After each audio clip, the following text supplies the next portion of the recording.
আসনে বসে পড়ার জন্য বাংলাদেশ জামাতে ইসলামীর আমির ও জাতীয় সংসদের বিরোধী দলীয় নেতা ডাক্তার শফিকুর রহমানের সভাপতিত্বে বাংলাদেশ চীন মৈত্রী সম্মেলন কেন্দ্রে আজ শনিবার জামাতে ইসলামীর এক ইফতার মাহফিল অনুষ্ঠিত হয়েছে।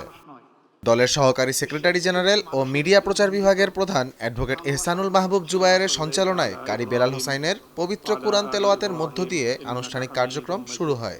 ইফতার মাহফিলে প্রধান অতিথি ছিলেন প্রধানমন্ত্রী ও বিএনপি চেয়ারম্যান তারেক রহমান। অনুষ্ঠানে সরকারের মন্ত্রী পরিষদের সদস্যবৃন্দ, বিভিন্ন রাজনৈতিক দলের সংসদ সদস্য ও শীর্ষ নেতৃবৃন্দ, সাবেক অন্তর্বর্তী সরকারের উপদেষ্টা পরিষদের সদস্য ও জামাতে ইসলামীর কেন্দ্রীয় নেতারা উপস্থিত ছিলেন।